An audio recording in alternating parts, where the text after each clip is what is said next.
Now is the time of reconstructing your electromagnetic field to handle the energies emanating from the spirit of the new age.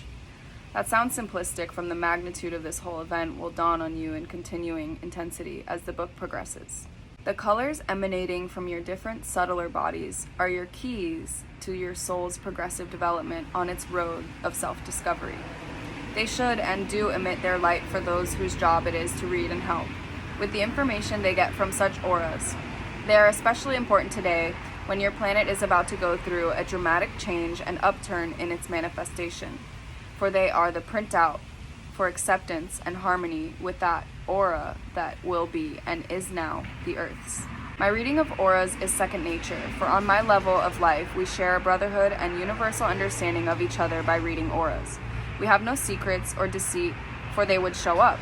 On your world and plane of existence, the aura has to be hidden in order to experience whatever the negative illusory forces can bestow. They are now of most importance, for you will wear them like a cloak. They are a thing of incredible beauty, emanating and pulsating in many different colors and hues. They dance and intermingle with the ones we love and help in uniting mankind's lonely souls with each other in love. The energies released through them are tremendous and are the cause of most social interaction. We are therefore very much alone without an aura that can harmonize with another, be it a lover, fellow human being, animal, plant, or planet. For these resulting energy flows give our lives the much needed color. This, then, is the method of controlling our auras, so as to emanate love to others in an electromagnetic form and to harmonize with whatever other spirit, be it animal, vegetable, or mineral, that may be around. This harmony is the essence of the future of your planet, for this will be the healing balm without which mankind would have already passed the point of no return. Here, then, is what must be done and practiced daily, not only for your own enjoyment, development, and spiritual growth, but much more importantly for your love of your fellow man, creatures, plant life, and planet. Upon awakening is a very appropriate time. The mind remains quite still and the subtler bodies and feelings are present in the individual. Without actually making a mind program technique, hand over to that love part within you to feel out your reaction to your loved associates and loved ones, as if to try and feel more. Think of them at their best, when you remember them giving to you or another, and see that divine spark within all. This is a preliminary warm-up to start you emitting the love pulse rate from your aura. The more you love, the greater your ability. Now stop whatever you're thinking and imagine for an instant that you have left all that you own to the person you feel enmity towards or who has done you the most harm. Then, without thinking, say in your head to that person, "I love you." Mean it, as you would to your most loved one. You have transcended at that moment all the levels in between and are therefore at a point of love to all. Your aura will, of course, respond in the most beautiful way. This will be felt by you in many different ways, but all will be extremely uplifting. The energies that flow will astound and also humble you. For the sad fact is that on your planet, people are unfortunately only manifesting a fraction of their potential love energy. I would like to mention that although the word love as an energy or whatever, I would in no way want to convey to you that I believe love can be expressed or contained in any form or in any way. It is just that your language is sadly lacking in this field, and this word love is one mostly used by you in this context. There are many ways that this energy which can be passed on to you from your aura can be used. But because of the nature in which it was evoked, I feel sure on most occasions it would be used in the most positive form. I do not want to dwell on its negative use, but this is reality, and although there is no reality to the consequences, nevertheless, the recipient feels it most strongly at his level of consciousness. This, then, is the method.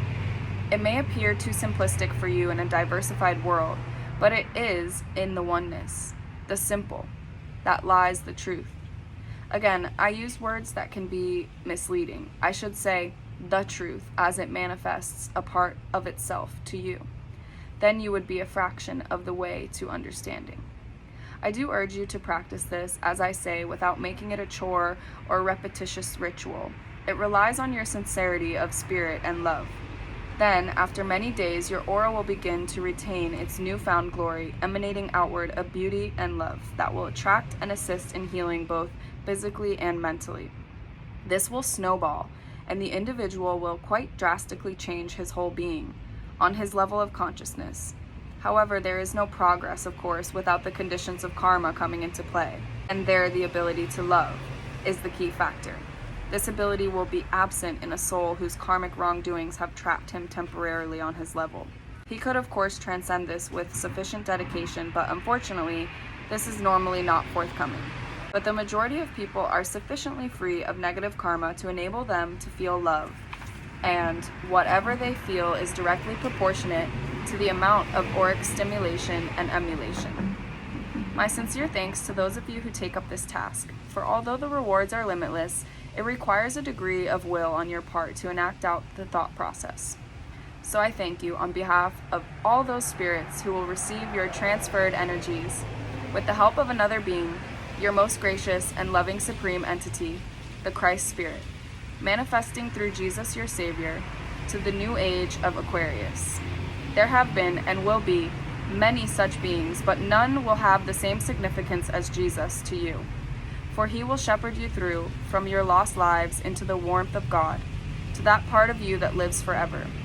I will not, nor will I ever begin to emulate such a master as this. He is yours, of your planet, and we of the Solar Logos pay homage to such a being and respect your race of man, for so bringing down to manifestation the divine spirit of Christ. I would like to thank those of you who continuously use the energies that Jesus made available to you when he brought down to your level of the divine Christ or love spirit. He, of course, will free you of your karma and set you free, but you do not have to believe in the process, as may be portrayed to you through your church doctrine. It is not my job to criticize any well-meaning organization. Suffice it to say, the Christ is without any churches, and he will be with you if it is his will, not theirs. Be not intimidated nor taken to God through fear. Love is all. It takes nothing and requires nothing. Open up, and love through Christ will dwell in you forever.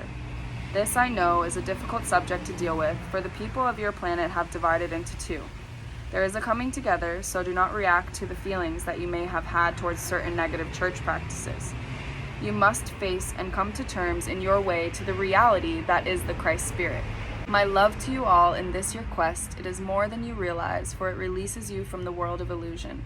But primarily my purpose here is not to preach about Jesus, for he has done that for himself. But I would like you to know that you have him with you on the level of soul, so that when loving or feeling thoughts flow through you, they are of the same source that is him.